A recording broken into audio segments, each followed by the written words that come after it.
भगत सिंह डर गया था जेल के नाम पे, चंद्रशेखर आजाद डर गया था। प्रज्ञा ठाकुर की क्या औकात तक वह हमें जेल में डाल देगी। प्रज्ञा ठाकुर केवल उस काम को करे जिन्हें खुश रखना, जिनकी वह है। इस देश के किसानों की वह कुछ नहीं है। ऐसे तो साध्वी और ऐसे साधु भाजपा में है। प्रज्ञा ठाकुर अपने दे प्रमाण पत्र, क्यों जेल में पड़ी रही, क्यों बम ब्लास्ट के आरोप में वो सजा हुई। ये तो सुकरमान इनका, ये तेरे चिल्ले चांटे आ गए जिन्होंने तू सत्ता में लाकर खड़ी कर दी। प्रज्ञा ठाकुर जैसी मतलब जो आतंकवाद का एक चेहरा है हिंदू के नाम पे। प्रज्ञा ठाकुर किस चीज में जड़ गई थी? आतंकवाद में, बम ब्लास्ट में गई थी क्या? इस किसान को सुनो, क्या इस देश के 5-10 लाख किसान दिल्ली के चारों तरफ बैठे किसी ने आतंकवाद करा? किसी ने पाकिस्तान जिंदाबाद कहा, किसी ने खालिस्तान जिंदाबाद कहा, किसी ने एक डला पत्थर मारा किसी का नुकसान करा? केवल यू किसान जो आज दिल्ली के चारों तरफ को है, आज भी से इस बात का फिक्र है, इस बात का गर्व है कि दिल्ली के कम से कम भी 1-1.5 लाख आदमी जो आम जनता के हो गए, उन्हें बुला कर बड़ी मिन्नत हाथ जोड़ कर खुशामद करके चाय पिलाते हैं, बिस्कुट खिलाते हैं, खाना खिलाते हैं। रामराज ये नहीं ला सकते, रामराज का नाम निशान तो मिटा सके क्या? अयोध्या में मंदिर बनने से हिंदुस्तान बुलंदी छू गया? मंदिर सुनो, मंदिर का विरोध किसी ने नहीं करा। कोई मुसलमान भाई इनके हाथ में तो ईंट छीनने नहीं कहा।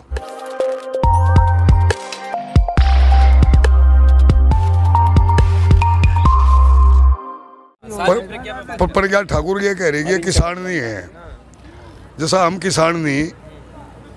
मतलब प्रज्ञा ठाकुर हमें प्रमाण पत्र दे, हम क्या है? या तो हम अपनी फर्ज लावे, या अपने परिवार रजिस्टर की नकल लावे, या अपने पशु लावे। वो ये कह रही कि इस कानून बढ़िया कानून है किसानों के लिए, इसमें तेरे लिए संशोधन करने की जरूरत नहीं है। और वो ये कह रही है कि रास्ते पे जो बैठे हैं उनको जेल में डाला जाए। अच्छा, प्रज्ञा ठाकुर के 1 बीघा जमीन नहीं है। रही बात जेल में डालने की, जेल में डालने को यहाँ से देश में जो शहीद वो देश आजाद हुआ, यूँ जेल उतर गोली तय और मौत की फांसी की सजा उताया। क्या भगत सिंह डर गया था जेल के नाम पे? चंद्रशेखर आजाद डर गया था। प्रज्ञा ठाकुर की क्या औकात तक वह हमें जेल में डाल देगी। प्रज्ञा ठाकुर केवल उस काम को करे जिन्हें खुश रखना, जिनकी वह है। इस देश के किसानों की वह कुछ नहीं है। कुछ नहीं है किसानों की, मतलब किस वो साध्वी है। मैंने कह रहा वह ऐसे तो साध्वी और ऐसे साधु भाजपा में है। ऐसे तो कोई भी भोग लेगा। साक्षी महाराज है, योगी महाराज है, उनके साथ चला हुआ अपने चक्कर। यहाँ का किसानों पे कहीं के चक्कर चला रही कि जेल में डाल दो। जेल कोशिश तो करो, गोली मारो, जेल डाल लो। हम किसान नहीं, हमारे पे प्रमाण पत्र लेगी प्रज्ञा ठाकुर। अपने दे प्रमाण पत्र, क्यों जेल में पड़ी रही, क्यों बम ब्लास्ट के आरोप में वो सजा हुई। ये तो सुकरमान इनका, ये तेरे चिल्ले चांटे आ गए जिन्होंने तू सत्ता में लाकर खड़ी कर दी। और नहीं, प्रज्ञा ठाकुर जैसी मतलब जो आतंकवाद का एक चेहरा है हिंदू के नाम पे, एक मुस्लिम के नाम पे, एक सिख के नाम पे, एक ईसाई के नाम पे, ये इन किसानों के लिए वो बकवास करेंगे कि न जेल में डाल दो। तू जेल की खुद अपराधी है। तो भाई प्रज्ञा ठाकुर किस चीज में जेल गई थी? आतंकवाद में, बम ब्लास्ट में गई थी क्या? इस किसान को सुनो, क्या इस देश के 5-10 लाख किसान दिल्ली के चारों तरफ बैठे किसी ने आतंकवाद करा? किसी ने पाकिस्तान जिंदाबाद कहा, किसी ने खालिस्तान जिंदाबाद कहा, किसी ने एक डला पत्थर मारा किसी का नुकसान करा? केवल यू किसान जो आज दिल्ली के चारों तरफ को है, आज भी से इस बात का फिक्र है, इस बात का गर्व है कि दिल्ली के कम से कम भी 1-1.5 लाख आदमी जो आम जनता के हो गए, उन्हें बुला कर बड़ी मिन्नत हाथ जोड़ कर खुशामद करके चाय पिलाते हैं, बिस्कुट खिलाते हैं, खाना खिलाते हैं। एक सवाल है मेरा, देखिए मैं बात हो रही थी, जब इस तरीके का स्टेटमेंट आता है और किसानों का अपमान सामने से किया जाता है, तो ये मंत्री जिनके नेता है, जिनकी पार्टी की वो है सदस्य है, वो क्यों नहीं बोलते? वो क्यों नहीं कहते कि आप गलत बोल रही हैं? सुनोगे, जिस देश के कर्णधार की नैया डूबल गए, ट्रंप था। ट्रंप नु कहता कह लगा मैं बिल्कुल नहीं हारू, 7 समंदर पार गया। ये भी उसी स्थिति में आ रहे, चूंकि बेजुबान बेलगाम लोग हैं इनके, बेजुबान बेलगाम लोग हैं इनके सांसद, इनके एक मंत्री है कोई अनिल शर्मा उत्तर प्रदेश में। जिस दिन शुरुआत में वो हुआ कहला 24 गुंडे। यार कमाल की बात होगी, किसने तू विधायक बना दिया, किसने तू मंत्री बना दिया, किसने या सांसद बना दी।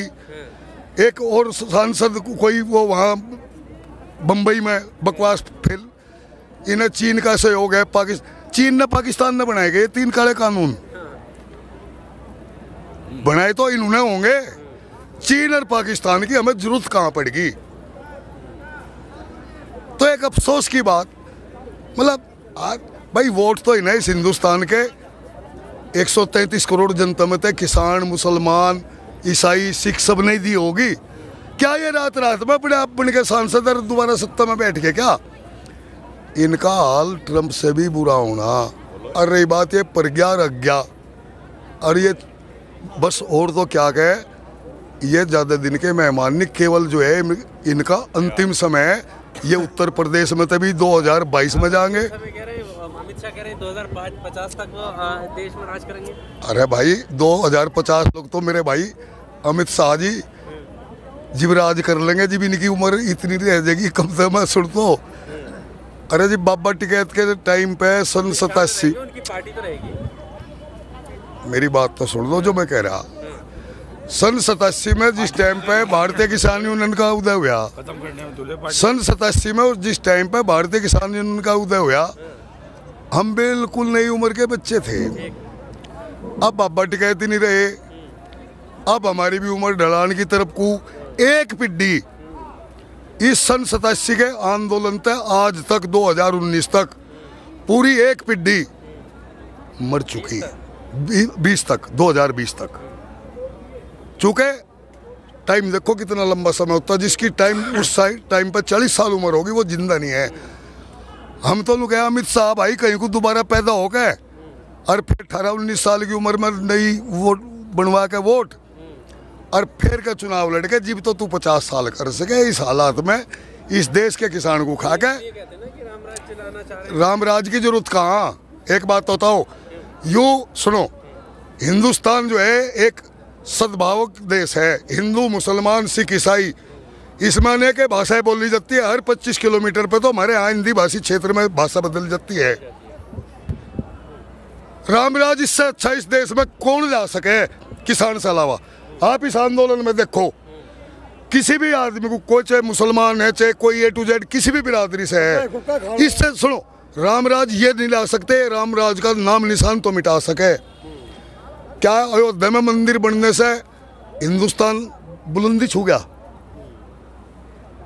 मंदिर सुनो, मंदिर का विरोध किसी ने नहीं करा। कोई मुसलमान वहां इनके हाथ में तो ईंट छीनने नहीं कहा। जब वहां मंदिर था, मस्जिद की तो वहां किसी ने कही नहीं। जब ऑटोमेटिक वहां पे राम जी की पूजा हो रही थी, केवल एक दंगा भड़काने का काम हमने बाबरी मस्जिद गिरा दी। भाई वोट भी तो जिबीली जाके जब दंगा भड़केगा हिंदू मुस्लिम के नाम पे।